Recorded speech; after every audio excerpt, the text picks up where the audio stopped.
Good morning, everybody.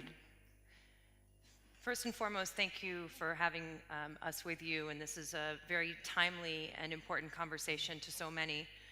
I'd like to speak briefly, and I'm going to keep my presentation short because I promised Saji, and I like to try to keep my promises, and maybe touch upon some of the key items and areas that I think we could increase work on in addressing the areas of youth and promoting peace and also countering violent extremism, but then offer maybe some thoughts along the way on things that we could do to scale up investments and more importantly, have a conversation that leads to tangible action beyond conference rooms.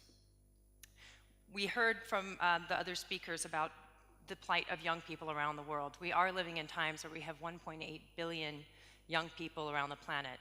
It's the first time in history that we've had so many youth on the face of the earth at one time. But that also comes with extreme challenges because unfortunately, of these millions of people around the world, 73 million young people are without work. The sad reality is that young people are also very disproportionately impacted by violence and conflict. Currently, there are 1.5 billion people around the world living in conflict zones and fragile states. And of those, an estimated 600 million are youth. 14 million young people were displaced by disasters and conflicts, according to statistics that were done in 2008. And as you know, unfortunately, we've had many conflicts since then, so that number has clearly gotten much larger. The Women's Refugee Commission estimates that people aged 10 to 24 make up over 1/3 of global refugees. Youth living in low-income settings have a 1 in 50 chance of dying before they reach the age of 30. And I also want to contextualize when we talk about violence and conflict, the plight of young people and what leads to this recruitment, but also more importantly, what does it take for a young person to change the trajectory of their life from a promising opportunity to one of embracing violence and conflict. Currently, 462 million young people live on less than $2 a day. And approximately 238 youth live on less than $1 a day. 8 out of 10 adolescent girls who die as a result of violence are between the ages of 15 and 19. And to put that into context, a girl dies every 10 minutes around the world due to violence. So clearly we have a lot of issues that we need to talk to that are beyond really just looking at violence, but what are the root causes that lead to young people feeling so desperate and willing to embrace this type of rhetoric? Bottom line is that we need to better understand what leads to such behavior. We as a society have clearly failed to provide young people with clear avenues and opportunities for their own development.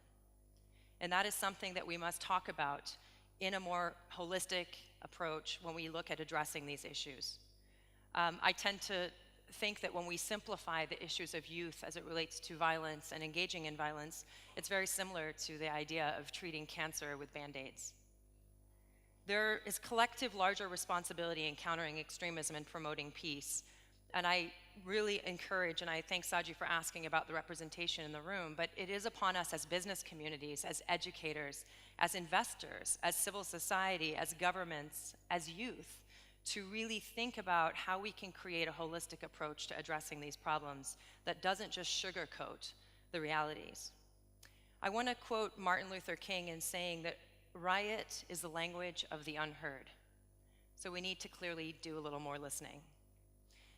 To quickly just touch upon a few key points, and I will leave it to more question and answers, but I think in general, you know, the key areas that we need to address in looking at this issue is, number one, we must fight misinformation and myth. We have to really look at young people and how we define young people.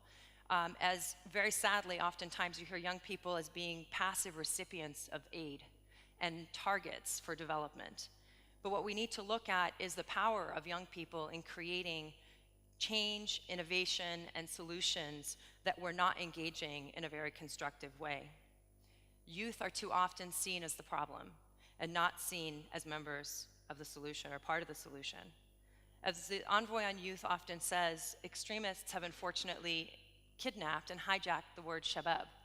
Shabab, as you all often hear about in the news, is actually a translation for the word youth.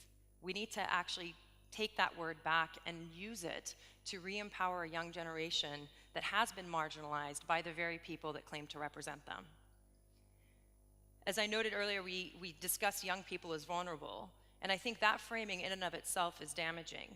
It's not that they're necessarily vulnerable, it's that they're looking for meaning and creating meaning. So we have to do a better job of not passively saying that young people are vulnerable and dismissing our ability to influence them, but rather working with them and realizing that young people are looking for outlets, and oftentimes violence is an outlet for creating meaning. Young people need to be involved in the design and implementation of this innovative approaches and solution. We oftentimes do not invite young people to be at the table in creating solutions, peace negotiations, and the processes that involve them and impact them the most. We must listen to young people. All too often, young people are talked at and not with. They are superficially consulted, oftentimes just to check that quota box of, yes, we have a young person at the table. But their roles are not really substantial, and that is something that must change. That, of course, needs political and economic will and policy frameworks that really protect youth, civil rights, and human rights, giving and creating spaces for young people to be able to freely exchange ideas in places where there are no repercussions for their words and their actions. Opportunities for young people to participate in decision-making processes formally, that is ongoing, real, and sustainable. That also requires monitoring and reporting mechanisms on youth, peace, and security. And it is extremely sad that very little data actually exists for young people and the impact of young people in conflict. That is something that must scale up because, as we all know, funding tends to heavily correlate with how much data and statistics we have on topics. So we need to be able to scale up data collection and research on young people, and hopefully also scale up the investments in creating opportunities to be able to finance and fund youth-led programming and initiatives. As I noted earlier, we need to address the root causes of such violence and extremism, including social integration programs and empathy building, education, employment, governance and accountability, and health, and mental health specifically, but also psychosocial development initiatives that really try to understand youth that are marginalized. You noted, Laila noted also that ISIL talks to social media use. I mean, the reality is we've been outsmarted and out-innovated by extremist organizations, and there's a stat that was shared actually by Ambassador Samantha Power, who said that 90,000 tweets a day are done by ISIL, 90,000. So if you're thinking about impact and scale of these conversations, we need to be out there flooding social media, flooding social engagements with a constructive counter-narrative instead of trying to counter their narrative. We need to create a more positive narrative, which is very different than actually just simply trying to fight theirs. So we need to be more creative, more innovative, and also more engaging in how we work on engaging young people. I want to just touch on one last thing, and this is more from my hat as an anthropologist and sociologist, but I think our framing also of the Muslim problem is problematic in and of itself. We tend to, whether intentionally or unintentionally, frame this as a Muslim issue versus the world. And that in and of itself is a root cause of a lot of frustration of immigrant communities, and myself being Arab American living in the United States, where you frame the problem as Islam and the problem as Arab. The problem is extremism and violence, and that could be anybody. So I think we need to work more actively and more constructively with diverse audiences, bring them into the conversation versus framing them as the enemy and as the problem.